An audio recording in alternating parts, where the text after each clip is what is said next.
My name is Andrea Sinclair. I'm 32 years old. My husband and I saved $120,000 in 4 years. We were 11 days from closing on our first house. Then my parents called. They said it was an emergency. I wired $30,000 before the sun came down. 2 weeks later, my sister posted a photo on Instagram. Marble countertops, gold faucets, a brand new kitchen that looked like it came out of a magazine, and a caption that made my stomach drop. "Thanks, Mom and Dad." That photo was not the worst part. When I confronted my parents, their response was 3 words. 3 words that ended 32 years of being a daughter.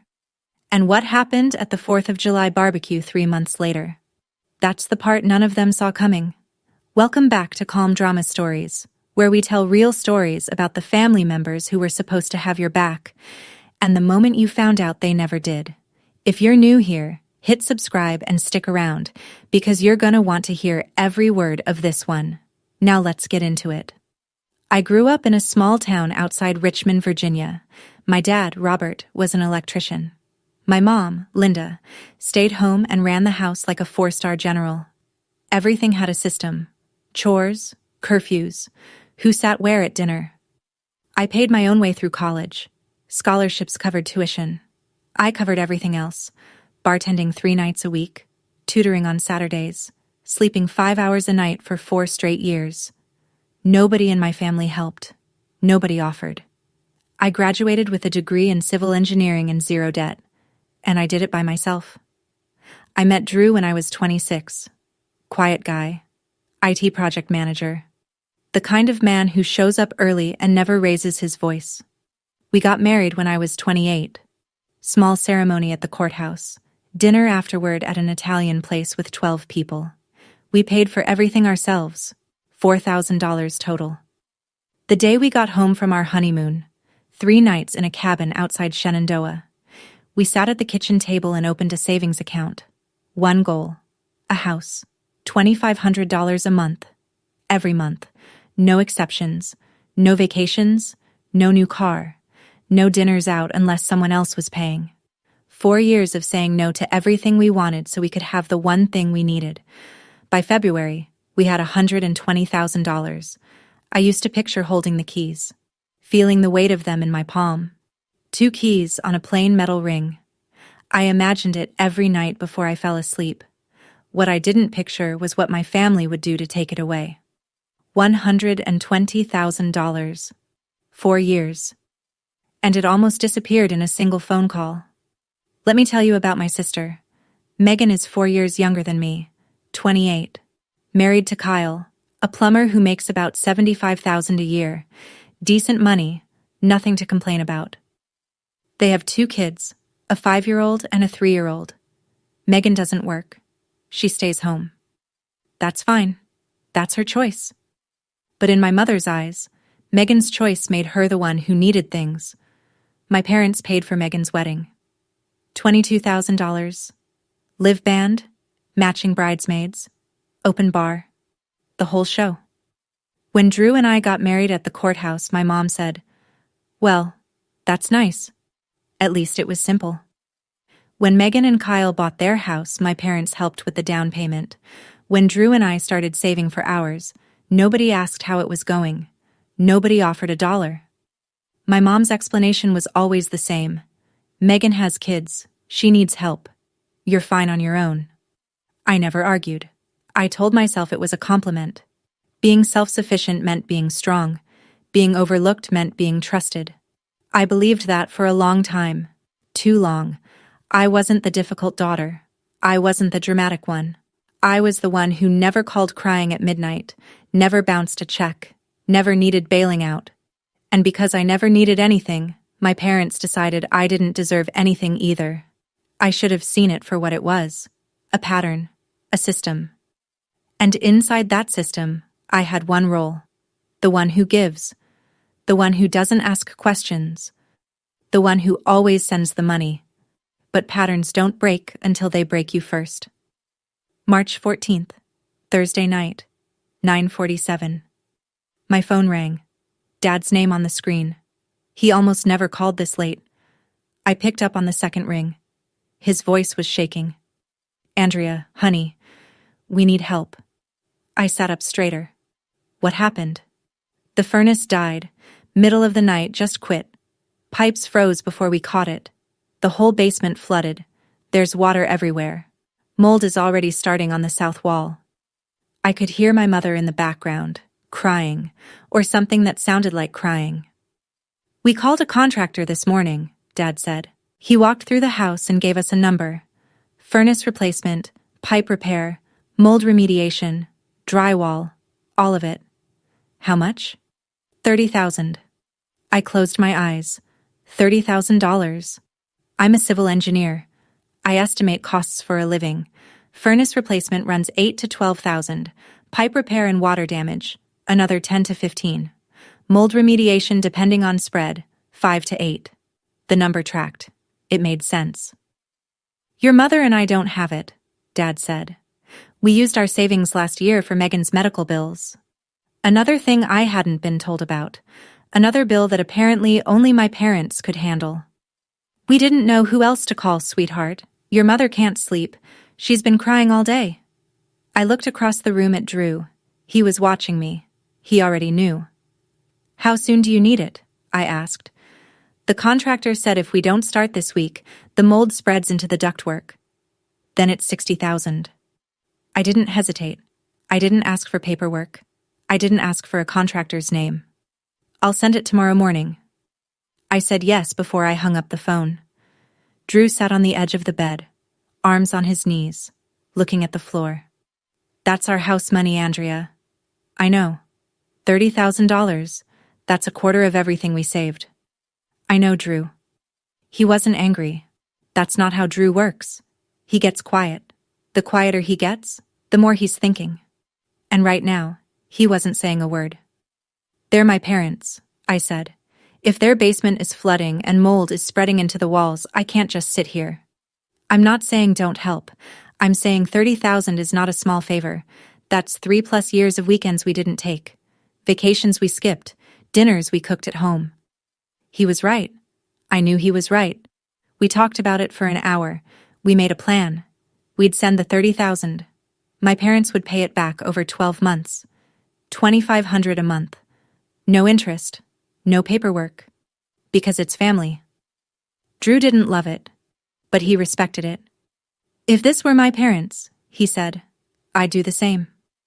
That night I called our realtor, told her we needed to push the closing back. She paused. Andrea, the sellers have another offer on the table. If you delay, they might take it. How long do we have? Maybe a week. Maybe less. I told her we'd try. I told her we'd figure it out. I hung up and stared at the ceiling for a very long time. The house with 3 bedrooms and a white fence and a yard for the dog we'd been talking about. That house was slipping away.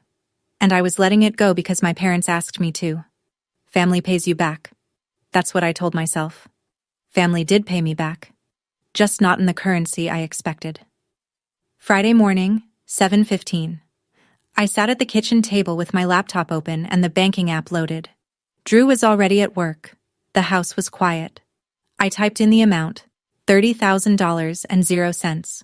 Routing number, account name, Robert and Linda Sinclair. I double-checked everything. Then I hit send. The confirmation email arrived 11 seconds later. Wire transfer of $30,000 to Robert and Linda Sinclair. Completed. I stared at that screen. The number in our savings account had dropped from $120,000 to $90,000. 4 years of discipline, gone in 12 seconds. I took a screenshot of the confirmation, sent it to my dad. Done. Let me know when the contractor starts. He replied within a minute. God bless you, sweetheart. We'll pay you back. Every penny. That afternoon, Mom called. She was crying again. Or performing it. I couldn't tell the difference at the time. You saved us, Andrea. I don't know what we'd do without you. You're the strong one. You've always been the strong one. The strong one. That was her word for it. Not generous. Not sacrificing. Strong. Like it cost me nothing. Like the money just appeared because I was built to produce it. But I didn't say that. I said, You're welcome, Mom. Just get the basement fixed. For one afternoon, I felt like I mattered to them. Like the phone call and the wire transfer and the sacrifice had earned me a seat at the table I'd been missing for years. I thought maybe this was the thing that would finally make them see me. That feeling lasted exactly 14 days. The first week, I didn't think much of it. They were busy. Contractors coming and going. Dealing with insurance, probably. I sent a text on Tuesday. How's the contractor doing, Dad? Read. No reply. 2 days later. Mom, is the basement fixed? 6 hours passed. Then, we're handling it, honey. No photos, no invoices, no name of the contractor, no update on the mold, the pipes, the furnace. Nothing. Drew noticed before I did. He's the one who said it out loud. Have you noticed they haven't sent a single photo? I was chopping onions for dinner. I stopped. What do you mean? Your dad said the whole basement was flooded, mold on the walls, a contractor ripping things out. And nobody's taken one photo? No before and after? No progress shot? Nothing? I set the knife down. They're 60, Drew. They don't take photos of plumbing. Your mom takes photos of every casserole she makes. She posted 3 pictures of a new mailbox last year, but a $30,000 basement renovation? Nothing? He had a point. I didn't want him to have a point. I'm sure it's fine, I said. I'm not saying they're lying. I'm saying something doesn't add up. I picked the knife back up, finished the onions, changed the subject. But the seed was planted, a tiny crack in the wall of trust I'd built around my parents, just enough to let the light in. The next Sunday, I was on the couch. Sweatpants, coffee going cold on the end table. I opened Instagram the way you do when you're not looking for anything, just scrolling, letting the algorithm decide. Then I saw it. But first, the house. Our realtor called that Monday, 2 days before Instagram changed everything. Her voice was careful, the way people sound when they're delivering news they've rehearsed. Andrea, the sellers accepted another offer. I'm sorry. Gone. The 3-bedroom house with the white fence and the yard and the street that dead-ended into a park. Someone else's keys now. Someone else's mailbox. I stood in the parking lot outside my office. Lunch hour. Cars pulling in and out around me. I looked at my phone. $90,000 in savings. 30,000 of it missing. And the house? The whole reason for 4 years of sacrifice. Belonged to someone else. I didn't cry. I'm not a crier. I sat in my car and gripped the steering wheel until my knuckles went white, and then I drove back to the office and finished my afternoon. Drew didn't say much that night. He opened the savings app on his phone, looked at the number, closed it, opened it again. He did that 3 times during dinner. We didn't fight. That's how you know something is really wrong in a marriage, when there's nothing left to argue about because the damage is already done. We'll save it back, I said. I know. 3 months, maybe 4 with the promotion cycle coming up. I know, Andrea. I stopped picturing the keys after that. It hurt too much. Every time I imagined them in my palm, I saw a wire confirmation instead. $30,000 and 0 cents. Sent to the people I trusted most in the world. The money would come back. My parents would repay it. I just had to be patient. I was still telling myself that when I opened Instagram the next Sunday afternoon, couch, sweatpants, coffee, same routine. Megan's post was 6 photos in a carousel. I almost scrolled past it. Almost. The first photo stopped me cold. A kitchen, but not any kitchen. Floor-to-ceiling white cabinetry, a waterfall island with Calicotta marble. Gold fixtures, faucet, cabinet pulls, pendant lights. A farmhouse sink so new it still had the sticker residue on the basin. Second photo. Megan standing in the middle of it, arms wide open, grinning like she'd won a game show. Her 2 kids sat on the island, legs dangling, matching pajamas. Third photo, close-up of the countertop. The marble veining caught the window light. A vase of white peonies sat next to a gold-trimmed soap dispenser. The caption, "New kitchen, new life," Marble countertops and gold fixtures. I've been dreaming of this for years. Thanks, Mom and Dad, for making it happen. Thanks, Mom and Dad. I read it 3 times, then a 4th. Thanks, Mom and Dad. The ones with the flooded basement, the ones who couldn't afford a furnace, the ones who called me at 9:47 on a Thursday night with shaking voices and tears in the background. My hands started trembling. Not anger. Something deeper than anger. The specific kind of trembling that happens when your body understands something before your brain catches up. When every assumption you've carried about people, about your own parents, cracks in half like a plate dropped on tile. I set the phone down, picked it up, set it down again. Then I did the only thing I could think of. I took a screenshot. I pinch-zoomed every single photo, counted everything. Calicotta marble countertops, at least 60 square feet at $28 per square foot. Gold cabinet hardware on 42 doors and drawers. 3 pendant lights over the island. Farmhouse sink, apron front, probably $800 alone. Custom backsplash. New flooring. I'm a civil engineer. I estimate costs for a living. This kitchen renovation was $35,000 minimum, possibly $40. And my sister had captioned it, "Thanks, Mom and Dad." Drew. He came in from the bedroom.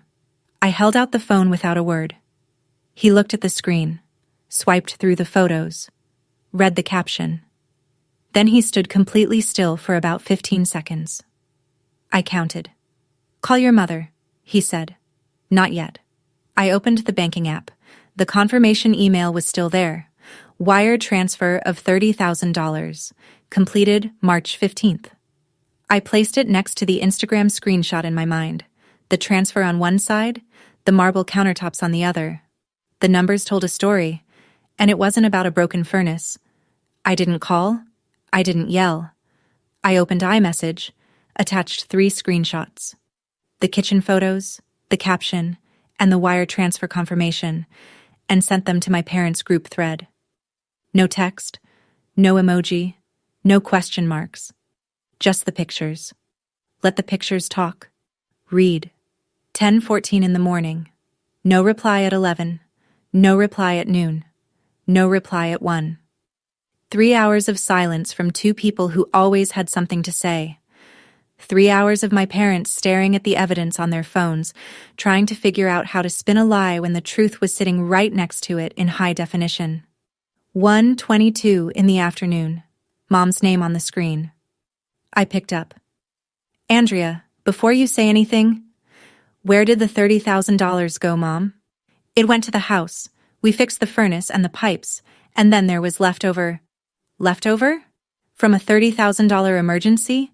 Enough left over for a $40,000 kitchen renovation?" Silence. 5 seconds. I heard her breathing change. She switched tactics. Her voice softened. Went higher.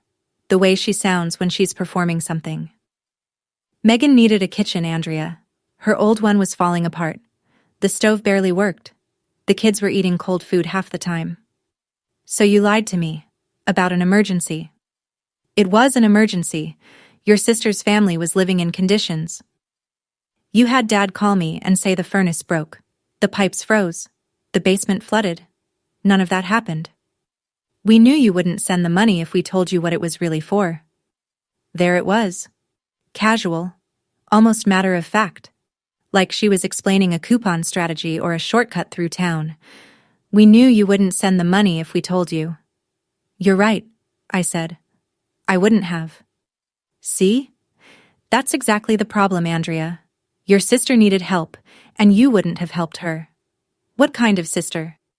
What kind of parents lie to their daughter to steal her house savings?" "We didn't steal anything. You offered that money." "I offered it for a flooded basement, not marble countertops." Silence again. Longer this time. Then my mother's voice came back, harder, colder, stripped of the performance. "Andrea, I want you to listen to me." "I'm listening." Then she said 3 words, and everything changed. She deserved it. 3 words, flat, no hesitation, no apology underneath. No, but let me explain. Just a verdict, delivered like she'd been rehearsing it since the moment that wire transfer cleared. She deserved it. Not, "We're sorry." Not, "We'll pay you back." Not, "We made a mistake." She deserved it. I held the phone against my ear and didn't speak for 10 full seconds. The kitchen clock ticked. The refrigerator hummed. Somewhere outside, a neighbor's dog barked twice. 3 words, I said, quietly. That's all it took to end 32 years of being your daughter. Don't be dramatic, Andrea. Megan has 2 kids. She has a mortgage. She needed... I hung up. I set the phone on the kitchen counter, face down. And I stood there. I don't know for how long. 5 minutes. Maybe 10. Just standing in my kitchen. Laminate countertops, 7-year-old stove, a faucet that drips if you don't push the handle all the way left. No marble, no gold fixtures, nothing that sparkled. Drew found me like that, standing, staring out the window above the sink.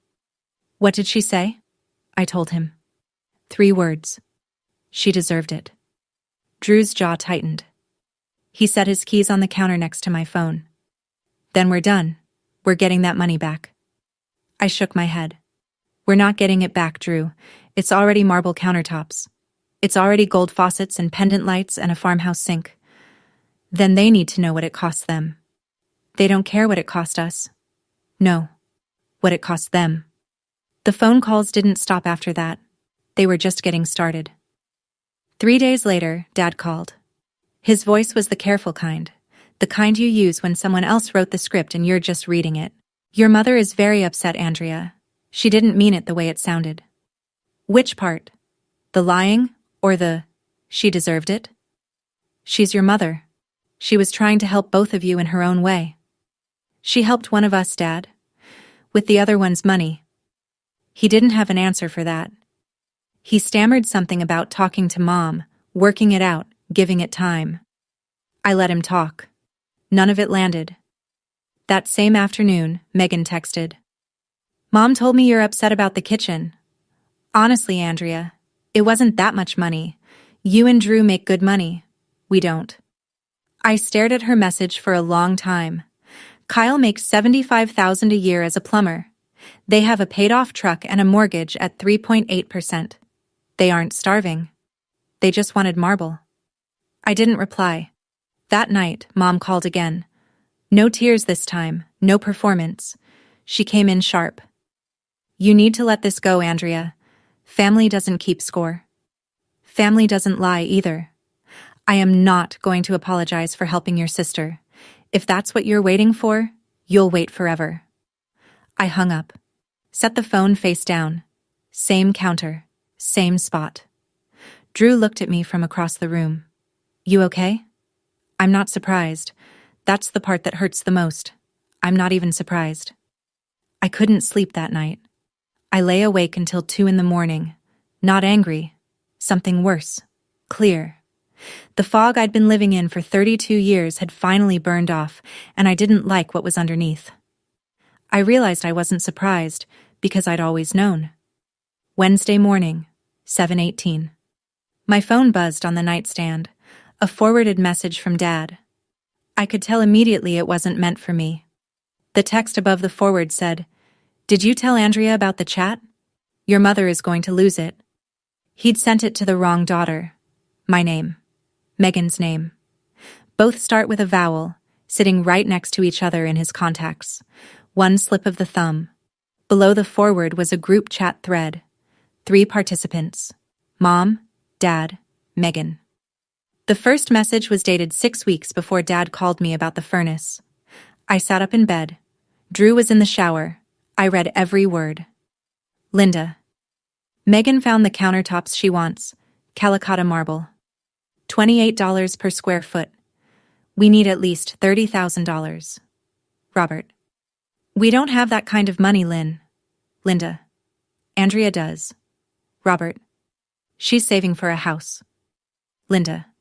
Andrea won't even notice. Andrea won't even notice. My own mother. Typing those words with her thumbs, pressing send without flinching. Megan. Just tell her the furnace broke. She'll send it. She always does. She always does. 4 words that summed up my entire role in this family. Linda, I'll have your father call. She trusts him more. Planned. Every detail. The shaking voice, the crying in the background, the furnace, the pipes, the mold. All of it. My father's phone call wasn't panic. It was a script, and my mother was the one holding the pen. I screenshot every message, saved them to a folder, locked my phone. Drew came out of the bathroom, towel around his shoulders. You look like you just got hit by something. I did. Sit down. I showed Drew everything. He read the thread twice, set the phone on the bed, pressed both palms against his eyes and held them there for a long time. They planned it, he said. 6 weeks in advance. Your father rehearsed that phone call. My mother told him what to say. Dad realized his mistake around 11. 6 missed calls, then a text. Andrea, please call me. That wasn't meant for you. I can explain. I wrote back one sentence. There's nothing to explain, Dad. I read everything. Mom called that afternoon. I picked up. She came in swinging. Your father made a mistake forwarding that. You're taking it out of context. What context makes Andrea won't even notice acceptable? I meant you wouldn't notice because you have so much. You make 6 figures, Andrea. Megan's husband is a plumber.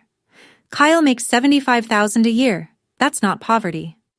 You don't know what it's like to raise 2 kids on one income. You're right. I don't. Because instead of buying a house and starting a family, I sent my house money to you. For a furnace that never broke. Silence. Then, you've always been jealous of your sister. Always. I wasn't jealous of Megan, Mom. I was jealous of the version of my parents I thought I had. She hung up on me. I sat on the bed for a while. My phone was still open to the group chat. Andrea won't even notice. I read it one more time, then closed the screen. That night, Drew read the thread again, set the phone down, looked at me. July 4th is at your Aunt Martha's this year, right? Yes. We should go. Saturday. Megan called. I almost let it go to voicemail. Almost. Mom says you're being dramatic about this whole thing. It's just a kitchen, Andrea. It's $30,000, Megan. My $30,000? Our parents help me because I need it. I have 2 kids, a mortgage. Kyle's truck payment just went up. You have no idea what it's like. I have a savings account that's $30,000 lighter because you wanted Calicut marble. She laughed. Actually laughed. A short, sharp sound that told me everything I needed to know about how she saw me. A wallet. An ATM. A vending machine that dispenses cash when you push the right buttons. You don't even have kids. What do you need a house for? The words landed like a slap. Clean. Direct. No room for interpretation. I need a house because I earned one. You're so selfish. Mom was right about you. What did Mom say about me? Silence. She realized she'd gone too far. Nothing. Forget it. No, what did she say? Click. I was parked outside a grocery store, engine off, hands on the steering wheel. I sat there for a long time watching people load bags into their trunks. Normal people with normal families who probably didn't scheme in group chats about how to steal from each other. Something shifted that afternoon. I can't describe it exactly. The anger didn't disappear. It just changed shape. Became something quieter. Denser. Like water turning to ice. Still the same substance but harder now. And clear. Perfectly clear. I stopped trying to get my money back. The money was marble countertops now. You can't unmarble a countertop. I started thinking about something else entirely. 3 words. She deserved it. Those 3 words rewired something inside me. Not rage, clarity. If you've ever had someone in your family treat your generosity like an obligation, you know exactly what I'm talking about. Drop a comment and tell me. Have you ever been the family ATM? Hit subscribe so you don't miss what happened at the 4th of July barbecue. Now. While I was processing the group chat and Megan's phone call, my mother was busy doing what she does best, managing the narrative. She called everyone. Every aunt, uncle, and cousin with a working phone number got Linda Sinclair's version of events. And that version went like this.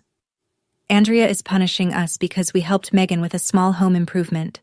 She's always been jealous of her sister. A small home improvement, $30,000 of someone else's money for Calicut marble, and my mother called it a small home improvement.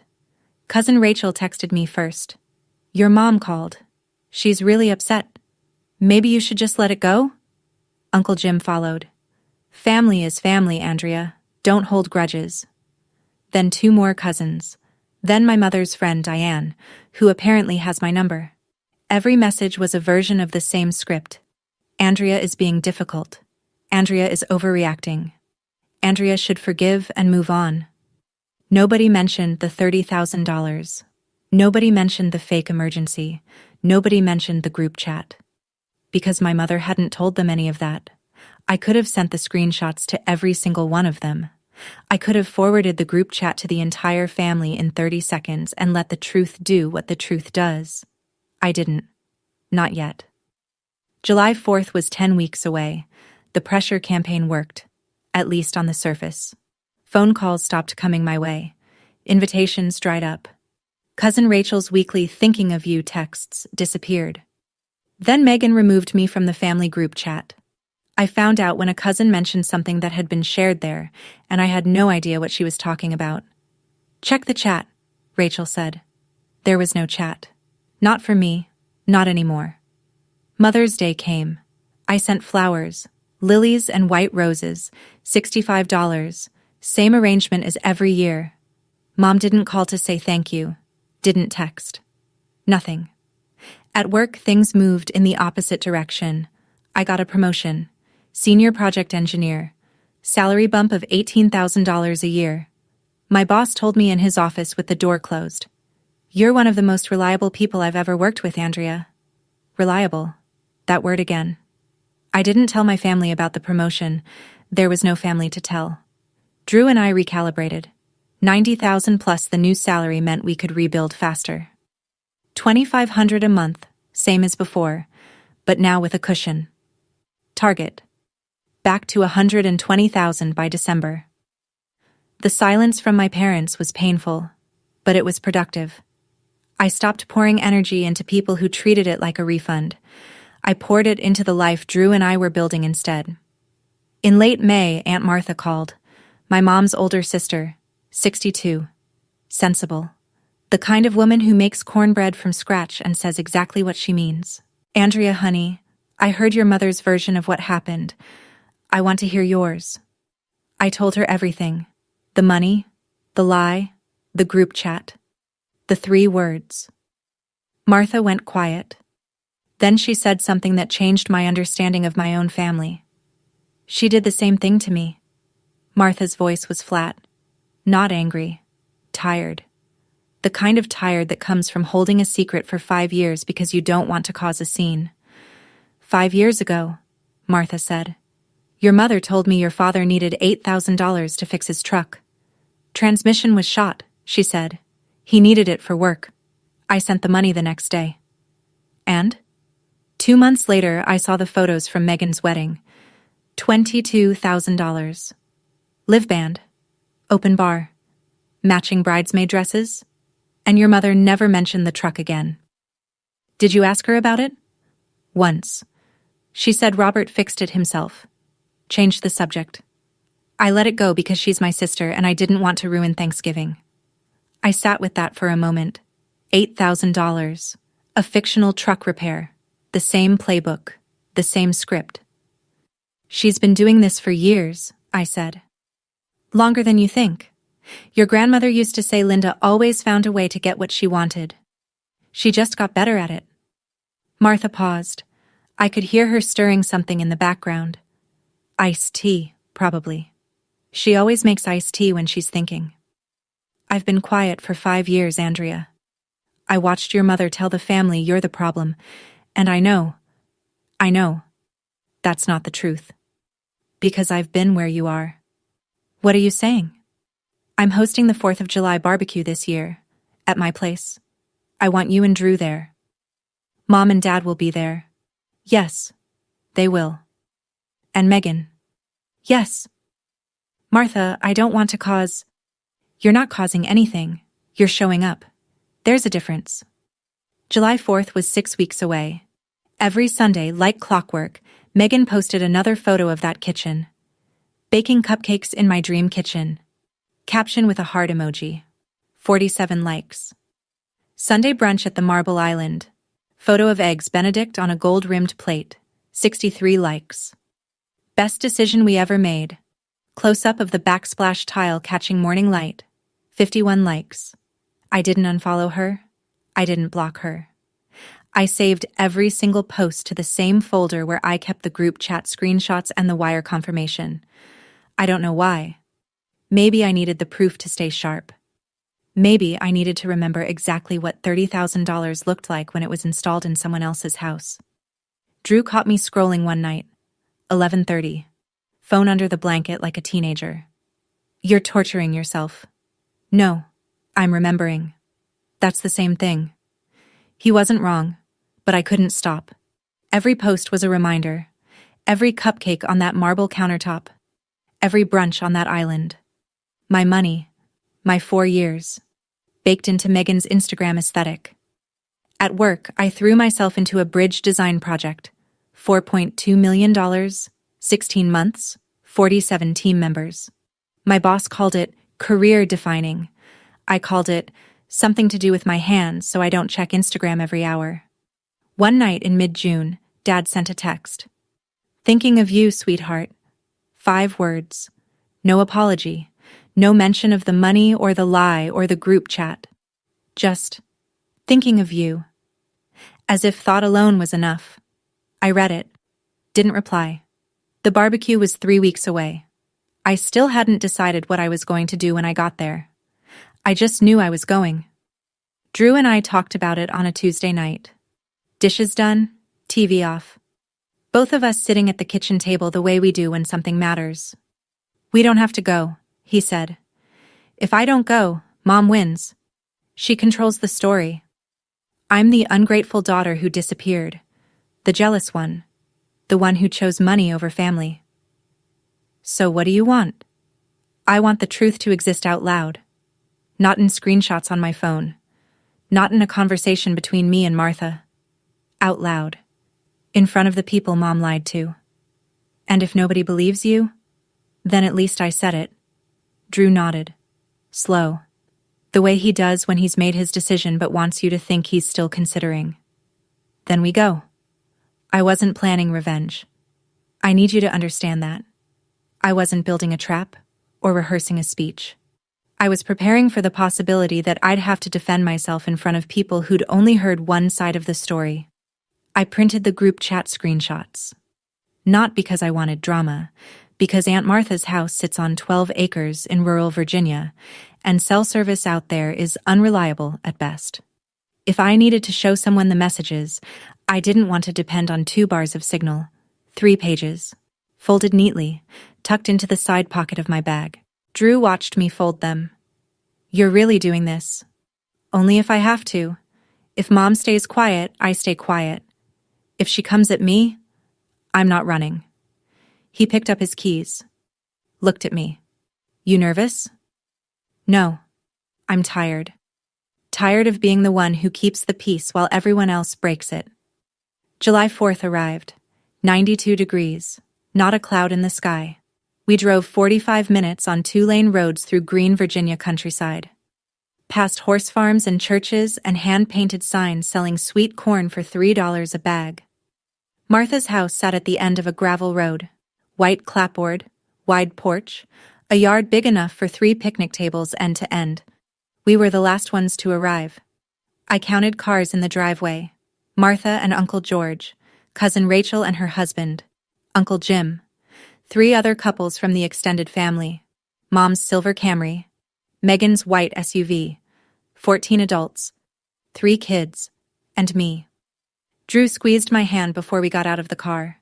Didn't say anything. Didn't need to. Martha met us at the porch steps, hugged me tight, whispered, "You're doing fine." Then louder, "Burgers are almost ready. Grab a plate." I walked into the backyard. Mom saw me first. She was standing near the drink table, lemonade in hand. Our eyes met. She turned away. Dad was at the grill with Uncle George. He looked up, nodded once, then went back to flipping burgers. He didn't come over. Megan was sitting at the far table with Kyle and the kids. She glanced up, smiled. Tight. Practiced. "Oh, you came. Happy 4th, Megan." 2 hours passed. Hamburgers and corn on the cob and coleslaw and baked beans. The kids ran circles in the yard. Somebody put on country music from a Bluetooth speaker. Uncle Jim told a fishing story he's told 9 times. Normal. All of it. Perfectly, carefully normal. I sat with Martha and Drew. We talked about her tomato garden and the heat and a stray cat that had been sleeping on her porch. Nobody mentioned money. Nobody mentioned kitchens. Nobody mentioned group chats. Then Megan said something to Cousin Rachel that made my jaw tighten. "You should come see the new kitchen, Rachel. The marble is gorgeous." I should back up. 1 week before the barbecue, I'd sent my parents an email. Formal, professional, the kind I write at work when I need a paper trail. Subject line, repayment request, $30,000 wire transfer. Body. This email serves as a formal request for the repayment of $30,000 wired to Robert and Linda Sinclair on March 15th. Funds were provided under the explicit representation that they would be used for emergency home repairs, which did not occur. Attached, bank wire transfer confirmation, requested repayment deadline, September 1st. The confirmation email. My sensory anchor. The same 12-second transaction I'd been carrying for 4 months, now attached to a formal demand. Mom replied through Dad's email. 1 paragraph. "We are not paying you back for helping your sister. That money was a gift. You offered it willingly. We refuse to be treated like criminals by our own daughter." I replied, "I offered it for a furnace repair, not a kitchen renovation. The stated emergency was fabricated. I have the group chat messages to prove it." 5 days, no response. Now, back at the barbecue, 3:45 in the afternoon. The sun was still high. The kids were chasing fireflies that hadn't come out yet. The speaker was playing something by Zac Brown Band. My mother set down her lemonade, stood up, smoothed her blouse, and walked to the head of the longest picnic table. "Can I have everyone's attention for a minute?" The yard got quiet. 14 faces turned her way. Martha looked at me across the table. Drew's hand found my knee underneath. My mother raised her glass. "I just want to say how grateful I am for this family." And I knew, the way you know weather is about to turn, that she wasn't about to talk about gratitude. "Family is everything," Mom said. Lemonade in her right hand, left hand pressed against her chest, eyes scanning the tables like a pastor working a congregation. "I want to thank Martha for hosting, for always opening her home, for reminding us what it means to show up for each other." Martha didn't smile. She watched. "Robert and I have always tried to help both our girls. Equally. Fairly. That's what parents do."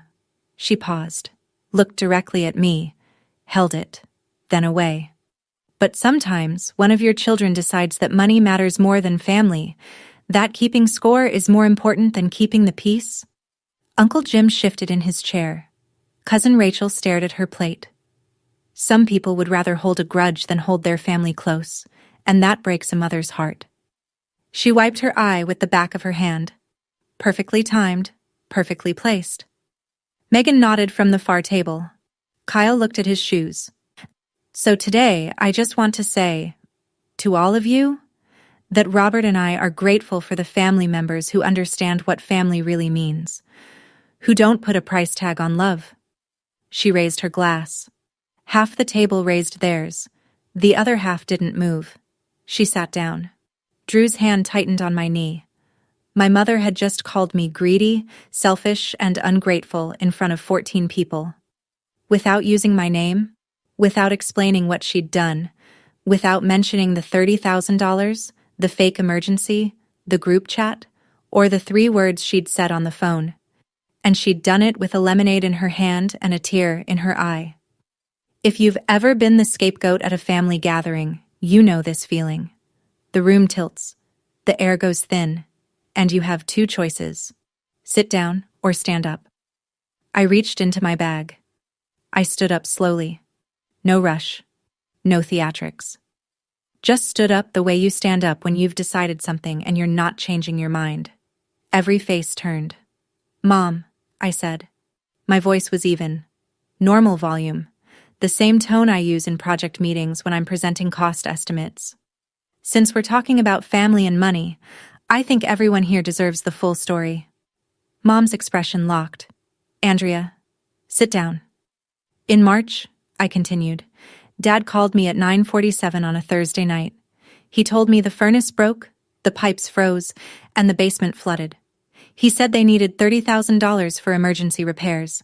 I sent it the next morning." The yard was silent. No music. Someone had turned off the speaker. Even the kids had stopped running. Uncle Jim leaned forward. $30,000? $30,000.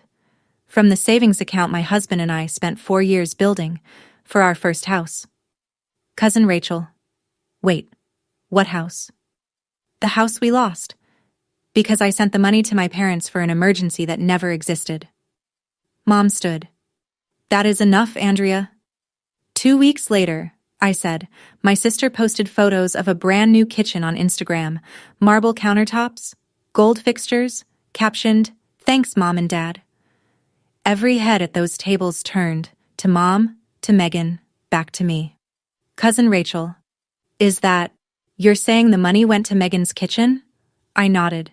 There was no broken furnace, no frozen pipes, no flooded basement.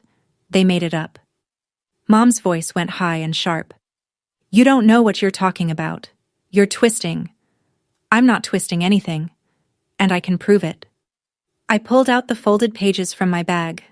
3 pages. Printed. Folded in thirds. I smoothed them on the table in front of me. "This is a group chat between Mom, Dad, and Megan. It started 6 weeks before Dad called me about the furnace. Dad forwarded it to me by accident in April." I read the first message. My voice steady. No dramatic pauses. No trembling. Like reading a report. "Mom to the group. Megan found the countertops she wants. Calicotta marble. $28 per square foot. We need at least $30,000. Uncle George set down his fork. Dad's reply, "We don't have that kind of money, Lynn." "Mom, Andrea does." Rachel's hand went to her mouth. "Dad. She's saving for a house." I paused. Looked up. My mother was standing 3 feet from her chair. Lemonade abandoned. Face white. Mom's reply, "Andrea won't even notice." The yard went dead. No sound except the cicadas in the tree line and a kid's rubber ball rolling across the grass. Uncle Jim. "Linda, tell me that's not real." "It's real," I said. "And there's more. Megan's message to the group, just tell her the furnace broke, she'll send it, she always does." Someone at the far table exhaled sharply. Mom's final message in the thread, "I'll have your father call. She trusts him more." I set the pages on the table. Face up. For anyone who wanted to read them.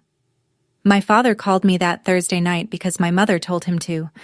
The shaking voice, the tears in the background, all of it rehearsed, all of it planned, to get $30,000 from me for my sister's kitchen renovation. Dad put his head in his hands. He didn't look up. Megan jumped up.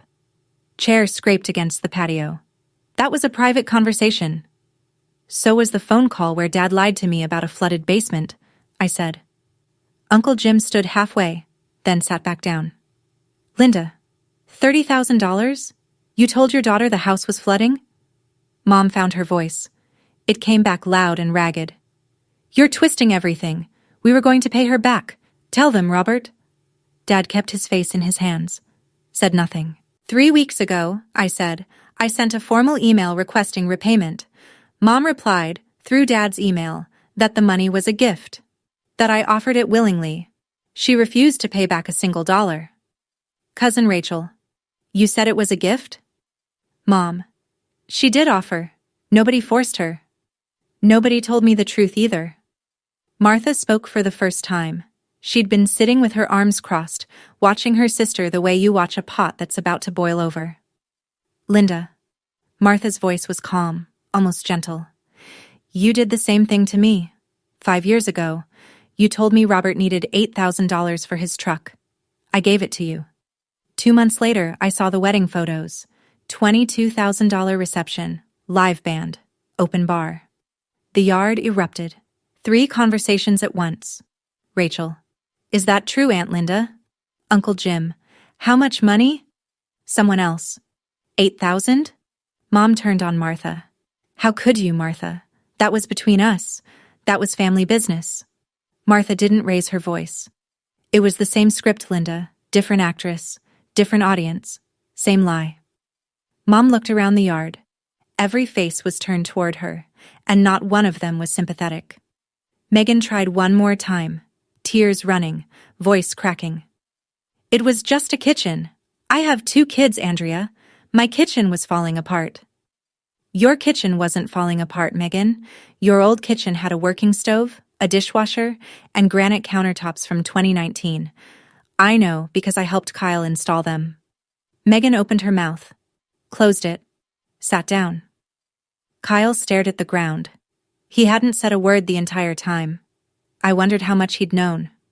I decided it didn't matter. Dad finally raised his head. His eyes were red. His voice was quiet. The real kind of quiet, not the rehearsed kind. I'm sorry, Andrea. Your mother asked me to make the call. I shouldn't have lied to you. I should have said no. Mom spun on him. Don't you dare blame this on me in front of everyone, Robert. I'm not blaming you. I'm telling the truth. Something we should have done from the beginning. Mom's face crumpled. Not anger now. Something rawer.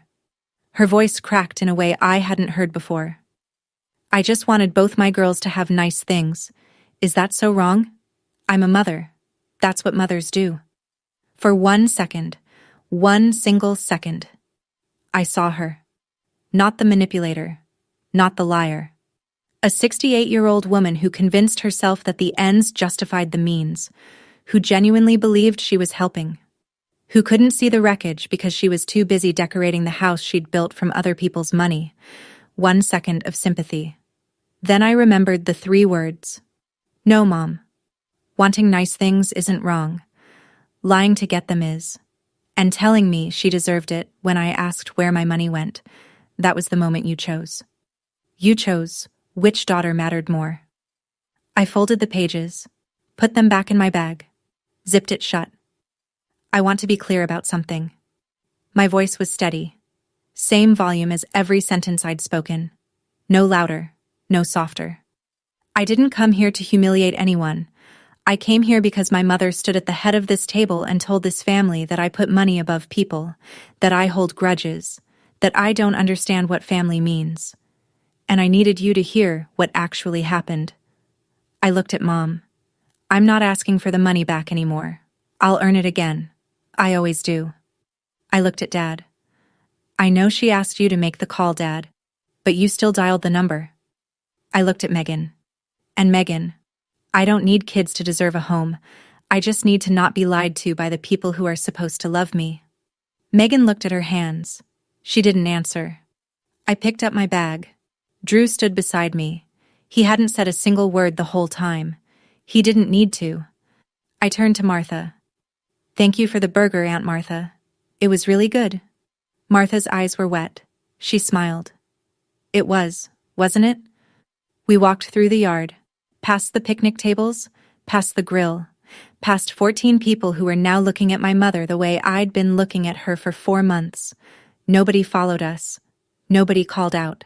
The car doors closed. Engine started. Gravel crunched under the tires as we pulled down the long driveway and onto the 2-lane road. Radio off, windows down. Virginia air thick and warm. Drew drove with one hand. His other hand held mine. You okay? No. But I will be. We didn't talk for 45 minutes. The road unspooled through green fields and small-town intersections. The sun was starting to go orange at the edges. I cried somewhere around mile 20. Not the angry kind, the grieving kind. Quiet tears that come when you finally set something down that you've been carrying too long. I didn't lose $30,000, I said. I lost the family I thought I had. Drew didn't answer. He found my hand at the red lights and held it until they turned green. By the time we got home, my phone had 19 missed calls. Mom, 7. Dad, 4. Megan, 2. Cousin Rachel, 3. Uncle Jim, 3. I turned the phone off. Set it on the kitchen counter, face down. The counter was laminate. Off-white with little brown flecks. Not marble, not gold. Nothing that sparkled under pendant lights. But it was mine. 1 week after the barbecue, Cousin Rachel texted, "I had no idea what really happened, Andrea. I'm so sorry I told you to let it go." Uncle Jim called Drew. "That took real courage. Tell Andrea we're with her." Martha reported that Mom hadn't spoken to her since the barbecue. Dad came by Martha's house alone one afternoon, dropped off a casserole dish. Didn't stay. Didn't say much. 3 weeks after the barbecue, an envelope arrived at our apartment. Inside, a check for $5,000. Dad's handwriting on the memo line, "I'm sorry, more to come." I set the check on the kitchen table next to my phone. Opened the banking app. The wire confirmation was still there. 30,000 sent, 5,000 returned. 5 months after the lie. Mom sent nothing. No check, no letter, no call, no apology. Megan deleted every Instagram post of the kitchen. All of them. Gone. She didn't text me, didn't call. I imagined her scrolling through her own profile, tapping delete on photo after photo, watching her dream kitchen disappear from the feed one post at a time. I blocked Mom's number. Kept Dad's. For now. Not because I'd forgiven him, because his check and his 2-word apology were at least pointed in the right direction.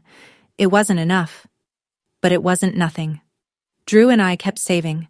$2,500 a month, same as always. The promotion helped. By September, we were at 102,000. By November, 115. By December, right on schedule. We crossed 120. Same number, same goal. Different people than the ones who'd started. December 14th, a Wednesday. 38 degrees outside and a thin frost on the windshield. We sat at a long table in a title company office. Drew on my left. Our realtor across from us. A stack of papers between us. I signed my name 43 times. Drew signed 43 times. The notary stamped everything. Then the realtor reached into her folder and pulled out a small envelope. She slid it across the table. 2 keys on a plain metal ring. I picked them up, held them in my palm. They were heavier than I'd imagined. Or maybe I was just finally paying attention to the weight. "Congratulations," the realtor said. "It's yours." 3 bedrooms, 1.5 baths, a yard with a chain-link fence that we'd replace in the spring, a street that dead-ended into a park. Not the house we'd lost in March, a different one. Smaller, older, better. Nobody from my family was there. Martha sent flowers, a big arrangement of sunflowers and daisies with a card that said, "You did it." Dad mailed a card. "Congratulations, Dad." No money inside, just the card. Mom sent nothing. That evening, Drew carried the first box through the front door. Set it in the middle of the living room. The floors needed refinishing. The kitchen had laminate countertops and a stove from 2011. The faucet was chrome, not gold. No marble, no pendant lights, no waterfall island. It was the most beautiful room I'd ever stood in. Drew looked around, hands on his hips. We did it. I held the keys tight enough to feel the teeth pressing into my palm. Yeah, we did. I learned something that year. The people who love you don't need a script to ask for help, and the ones who do, they're not asking, they're taking. That's my story. $30,000, 1 group chat, and a barbecue nobody forgot. If this reminded you to trust your instincts when something doesn't add up, good. Share this with someone who needs to hear it. Drop a comment, hit subscribe, and I'll see you in the next one.